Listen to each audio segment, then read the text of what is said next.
नमस्कार साथीहरू PSC preparation क्लासमा यहाँहरूलाई स्वागत छ। साथीहरू पीएससी प्रिपरेसन क्लासमा आज हामी कर भन्सार तथा अनन्त शुल्क सम्बन्धी सामान्य जानकारी पढ्नेछौँ।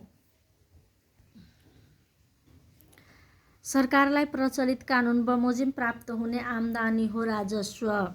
सरकारलाई प्रचलित कानुनकै आधारमा तिर्नुपर्ने वा बुझाउनुपर्ने कर भन्सार अनन्त शुल्क दस्तुर शुल्क रोयल्टी जरिवाना वा यस्तै प्रकारको रकम सम्झनु पर्दछ र सो शब्दले त्यस्ता रकमहरूमा लाग्ने ब्याज वा जरिमाना रकमलाई समेत बुझाउँदछ। सरकारले राजस्व नीति र प्रचलित कानुनको परिधिमा रही उठाउने, लगाउने वा प्राप्त गर्ने आम्दानी र पछि फिर्ता गर्नु नपर्ने गरी प्राप्त गरेको राजकोषको आयका रूपमा राजस्वलाई बुझिन्छ। राजस्वले कर, आय, सम्पत्ति, मूल्य, अभिवृद्धि कर आदि र गैर कर, दण्ड, शुल्क, जरिवाना आदि दुवै प्रकृतिको राजस्वलाई बुझाउँदछ। राजस्व मुलुक सार्वजनिक प्रशासनको मेरुदण्डको रूपमा रहेको आर्थिक प्रशासन सञ्चालनको महत्त्वपूर्ण आधार हो। कर सरकारले नागरिकहरूलाई विभिन्न सेवा उपलब्ध गराए बापत अनिवार्य रूपले प्रत्यक्ष वा अप्रत्यक्ष रूपमा असुल गर्ने रकम नै कर हो। कर सरकारले प्राप्त गर्ने मौद्रिक सम्पत्ति हो। सरकारले कर वस्तु वा सेवाको उपलब्ध रूपमा नभई मुद्रामा प्राप्त गर्ने आम्दानी हो। कुनै पनि व्यक्ति, फर्म वा संस्थाले सरकारलाई अनिवार्य रूपमा बुझाउनु पर्ने अनिवार्य रकम नै कर हो। कानुनी राज्यमा राज्यले कानुन बमोजिम कर लगाउँदछ भने नागरिकले पनि तोकिएको कानुन बमोजिम कर तिर्दछन्। कर तिर्न नागरिकको कर्तव्य हो। कर राज्य सञ्चालनको आधार हो। करलाई सरकारले नागरिकबाट प्राप्त गरी नागरिक हितकै खातिर उपयोग गर्ने गर्दछ। करका विशेषताहरू। कर राज्यको आम्दानी हो। यो मौद्रिक मूल्यमा प्राप्त हुन्छ, कानुनबाट निर्धारण गरिन्छ, सरकारको नियमित र वैधानिक आय हो, नागरिकको अनिवार्य दायित्व हो, राज्य सञ्चालनको आधार हो। करका सिद्धान्तहरू। समानताको सिद्धान्त, कानुनको सिद्धान्त, लचकताको सिद्धान्त, मितव्ययिताको सिद्धान्त, उत्पादकत्वको सिद्धान्त, सरलताको सिद्धान्त, नियमितताको सिद्धान्त। करका प्रकारहरू। करलाई प्रत्यक्ष र अप्रत्यक्ष गरी मूलभूत रूपले दुई भागमा विभाजन गर्न सकिन्छ। प्रत्यक्ष कर, करको भार प्रत्यक्ष वा सोझै रूपले करदातामा पर्ने कर नै प्रत्यक्ष कर हो। प्रत्यक्ष कर, कर लिने सरकार र कर तिर्ने नागरिक बीच प्रत्यक्ष सम्पर्क हुन्छ।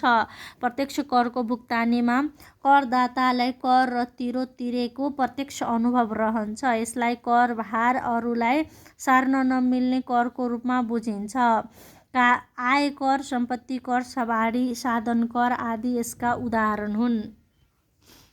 गुणहरू। सबल पक्ष। यो प्रगतिशील प्रकृतिको हुन्छ। लचकताको गुण हुन्छ। यो कर निश्चित हुन्छ।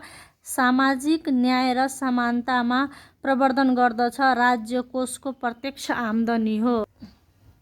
अवगुणहरू। दुर्बल पक्षहरू। यो करदातामा प्रत्यक्ष भार पर्ने र बोझिलो हुन्छ। करदाताले छल्ने सम्भावना रहन्छ। नागरिक सहभागिता कम हुन्छ। असुविधाजनक कर प्रणाली हो। दायरा र क्षेत्र साँघुरो र सीमित हुन्छ। बचत र लगानीमा प्रत्यक्ष प्रभाव पार्दछ। अप्रत्यक्ष कर। कर भार सार्न सकिने वा सार्न मिल्ने व्यापक क्षेत्र र दायरा भएको कर नै अप्रत्यक्ष कर हो। वस्तु तथा सेवाको उपयोगमा अप्रत्यक्ष ढङ्गले करदाताले तिर्ने कर हो। यसमा करदाताले कर तिरेको प्रत्यक्ष अनुभव गर्दैन र करको भार महसुस हुँदैन। मूल्य अभिवृद्धि कर, अनन्त शुल्क, भन्सार, महसुल आदि गुणहरू। सबल पक्षहरू। कर असुलीमा सहजता हुन्छ। वस्तु तथा सेवाको मूल्यसँगै कर आबद्ध हुन्छ। जनताले कर तिरेको अनुभव गर्दैनन्। कर छली हुँदैन, सबै नागरिकको सहभागिता हुन्छ, वस्तु तथा सेवाको उपयोगमा मात्र लाग्ने गर्दछ। अब गुणहरू दुर्बल पक्षहरू धनी र गरिबमा बराबर लागू हुन्छ, अप्रगतिशील प्रकृतिको हुन्छ, यस्तो करमा अनिश्चितता हुन्छ, अन्तिम करदातामा बढी भार पर्न जान्छ, अप्रत्यक्ष करमा नागरिक र सरकारको अप्रत्यक्ष सम्बन्ध हुन्छ। प्रत्यक्ष तथा अप्रत्यक्ष करका भिन्नताहरू। प्रत्यक्ष कर करको भार र असर एउटै व्यक्तिमा पर्ने हो। सरकार र करदाताको प्रत्यक्ष सम्पर्क हुन्छ। यो निश्चित प्रकृतिको कर हो। यो प्रगतिशील प्रकृतिको कर हो। कर छल्ने सम्भावना बढी हुन्छ। यो मितव्ययिता र समान प्रकृतिको हुन्छ। आयकर, सम्पत्ति कर, सवारी साधन कर आदि यसका उदाहरण हुन्। अप्रत्यक्ष कर करको भार र असर बेग्लै व्यक्तिमा पर्ने कर हो। सरकार र करदाताको अप्रत्यक्ष सम्पर्क रहन्छ। यो कर अनिश्चित प्रकृतिको हुन्छ। यो कर अप्रगतिशील प्रकृतिको कर हो। कर छल्ने सम्भावना कम हुन्छ। यो कर असमान प्रकृतिको हुन्छ। मूल्य अभिवृद्धि कर, अनन्त शुल्क कर, भन्सार शुल्क, महसुल आदि यसका उदाहरण हुन्।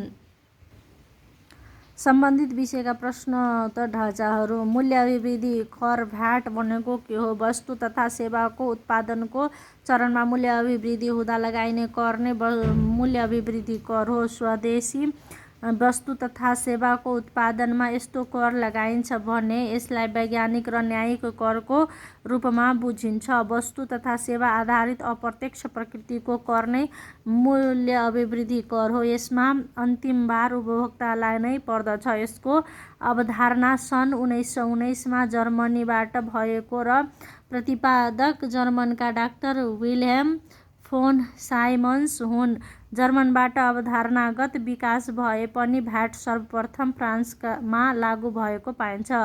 विश्वका 130 भन्दा बढी देशमा यो कर प्रचलनमा ल्याइएको छ भने नेपालमा विक्रम सम्वत 2054 साल मङ्सिर 1 बाट लागू गरिएको हो। नेपालमा 135 को एकल दर लागू गरिएको छ। प्रत्यक्ष करलाई किन प्रगतिशील कर भनिन्छ? प्रत्यक्ष कर आय र सम्पत्तिमा लाग्ने कर हो। धनी मानिसले बढी र गरिबले कम तिर्नुपर्ने हुँदा यस्तो करको समाजमा न्याय प्रवर्धन गर्दछ। यही अर्थमा यसलाई प्रगतिशील कर भनिन्छ। धनीले तिरेको कर बजेट मार्फत गरिबको उत्थानमा प्रयोग गर्ने हुँदा प्रत्यक्ष कर साँचो अर्थ तथा प्रगतिशील हो।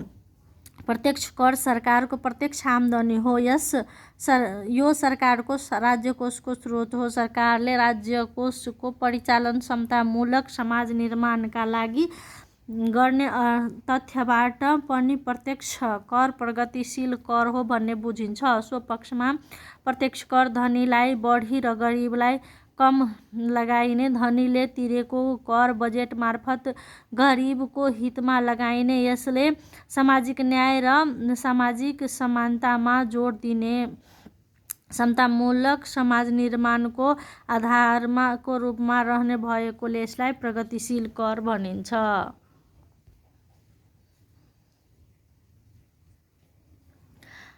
भन्सार प्रशासनले वैदेशिक वस्तु वा माल सामानको ओसार पसारमा के नियमन र व्यवस्थापनलाई बुझिन्छ? भन्सारले बृहत अर्थ भन्सार प्रशासनकै यथावत गतिविधि र पक्षहरूलाई समेट्दछ भने सङ्कुचित अर्थमा भन्सार महसुल तथा भन्सार करलाई बुझिन्छ। एक देशबाट अर्को देशमा माल सामानको निकासी र पठारीमा नियमानुसार लगाइने कर नै भन्सार कर वा महसुल हो। यो वैदेशिक व्यापारमा आधारित वस्तुगत कर हो। भन्सार प्रशासनको मूल अभिष्ट नै भन्सार क्षेत्रमा अवैध वस्तुको निकासी पैठारीमा निषेध गर्दै वैध वस्तुको निकासी पैठारीलाई तोकिएको महसुल लिई सहजता ल्याउनु हो। एक देश र अर्को देशको सिमाना बिन्दुमा भन्सार कार्यालय स्थापना गरी सरकारले भन्सार प्रशासन सञ्चालन गरेको हुन्छ। नेपालमा भन्सार प्रशासनको सुरुवात विक्रम सम्वत 2019 बाट विधिवत रूपले भएको पाइन्छ। भन्सार ऐन 2019 ले नेपालमा विगतको परम्परागत र अव्यवस्थित भन्सार प्रशासनलाई आधुनिक प्रणालीसहित अघि बढाइएको पाइन्छ। भन्सार महसुल सरकारले कानुनद्वारा तोकिएको वस्तुको निकासी वा पैठारीमा लगाइने शुल्क वा लिइने महसुल नै भन्सार महसुल हो। भन्सार महसुलले तोकिएको वैध वस्तुको ओसार पोसारमा लिइने शुल्कलाई बुझिन्छ। भन्सार महसुल वैध वस्तुको आयात निर्यातमा लगाई राज्य कोषको श्रीवृद्धि गर्न महत्त्वपूर्ण आधारका रूपमा मानिन्छ। नेपाल सरकारले पनि विभिन्न भन्सार कार्यालयहरूबाट कानुनको निर्दिष्ट गरेको भन्सार प्रशासन बमोजिम अप्रत्यक्ष करका रूपमा भन्सार महसुल प्राप्त गर्दछ। यो नेपाल सरकारको महत्त्वपूर्ण आम्दानी र आयको क्षेत्र हो। भन्सार महसुलको क्षेत्र। भन्सार महसुल लाग्ने भने भन्सार कानुनले निर्दिष्ट गरेको क्षेत्र र विषयहरू नै भन्सार महसुलको क्षेत्र हो। यसले के कस्ता वस्तुको निकासी पैठारीमा भन्सार लाग्दछ भन्ने विषयलाई समेट्दछ। समसामयिक कानुन आधारमा भन्सार महसुल असुल गर्ने क्षेत्र नै भन्सार महसुल क्षेत्र हो। नेपालको भन्सार महसुल क्षेत्रले देहायको क्षेत्रलाई समेट्दछ। पैठारी महसुल, निकासी महसुल, भारतीय अन्तशुल्क फिर्ता, कृषि सेवा शुल्क, भन्सार सेवा शुल्क, भन्सारका तोकिएका अन्य आयहरू नेपाल सरकारको हकमा विश्लेषण गर्दा सबैभन्दा ठुलो क्षेत्र पैठारी महसुलले ओगट्ने गर्दछ। भन्सार महसुल असुलका तरिकाहरू। परिमाणात्मक आधारमा माल वस्तुको सङ्ख्यात्मक तवरले लगाइने महसुल परिमाणगत आधारमा महसुल असुलको तरिका हो। सिगरेट, सिमेन्ट, पेट्रोलियम पदार्थ, मदिरा आदि परिमाणका आधारमा महसुल लिइन्छ। मूल्यगत आधारमा माल वस्तुको कारोबारको मूल्यको आधारमा भन्सार लगाइन्छ भने त्यसलाई मूल्यगत आधारमा भन्सार महसुलको तरिका भनी बुझिन्छ। यो तरिका भन्सार महसुलमा अघि बढी व्यवस्थित र वैज्ञानिक मानिन्छ। सवारी साधन तथा मेसिनरी वस्तुमा यस्तो आधारमा कर लगाइन्छ। एसिकुडा भनेको के हो? भन्सार प्रणालीलाई स्वचालित बनाउने आधुनिक प्रणाली हो एसिकुडा। यसको पूर्ण रूप automated system of custom data हो। भन्सार प्रणालीलाई आधुनिक प्रविधिको आधारमा सञ्चालन गर्ने कम्प्युटरीकृत प्रणालीलाई बुझाउँदछ। यस्तो प्रणाली विश्वका 90 भन्दा बढी मुलुकको भन्सार प्रशासनमा सञ्चालनमा रहेको देखिन्छ। नेपालले सन् 1996 बाट UNCTAD को प्राविधिक सहयोगमा यो प्रणालीको अवलम्बन गरेको हो। त्रिभुवन विमानस्थल भन्सार कार्यालयबाट शुभारम्भ गरिएको यो प्रणाली हाल विराटनगर, वीरगञ्ज लगायतका भन्सारहरूमा प्रचलनमा ल्याइएको छ। एसिकुडाको विभिन्न 6 मोड्युलमध्ये नेपालमा ब्रोकर मोड्युल, सेलेक्टिभिटी मोड्युल लागू भइरहेको छ। यसले भन्सार प्रणाली र प्रशासनलाई मितव्ययी, शीघ्र र वैज्ञानिक तुल्याउँछ। अन्तशुल्क आन्तरिक रूपमा उत्पादित वस्तु तथा सेवाको पैठारीमा लगाइने शुल्क नै अन्तशुल्क हो। वस्तु तथा सेवामा लगाइने अप्रत्यक्ष करको रूपमा बुझिने यस करलाई भित्री कर समेत भन्ने गरिन्थ्यो। मानव स्वास्थ्य र वातावरणीय स्वास्थ्यमा प्रतिकूल असर पार्ने प्लास्टिक, सिमेन्ट, जङ्क फुड, सुर्तीजन्य तथा मदिराजन्य पदार्थहरूमा यस्तो कर लगाइने गरिन्छ। हाल नेपालमा 50 समूहका वस्तु तथा सेवामा यस्तो कर लगाइन्छ। विश्वमा हल्यान्डबाट अन्तशुल्कको अभ्यास प्रारम्भ भएको हो भने नेपालको सन्दर्भमा मुलकी ऐनबाट सुरुवात गरिएको पाइन्छ। अन्तशुल्क ऐन 2058 पूर्व आन्तरिक रूपमा उत्पादित वस्तु तथा सेवाहरूमा लगाइने गरिएकामा हाल आएर पैठारी गरिने वस्तु तथा सेवामा समेत यस्तो कर लगाइने गरिएको पाइन्छ।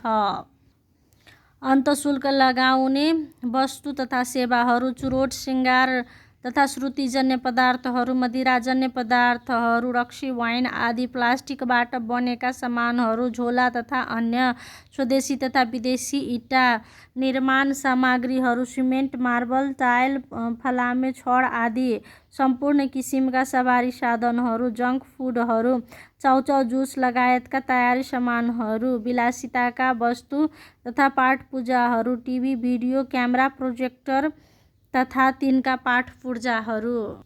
साथीहरू, आजलाई यति नै। लाइक, सब्सक्राइब एन्ड कमेन्ट गर्दै गर्नुहोला। धन्यवाद।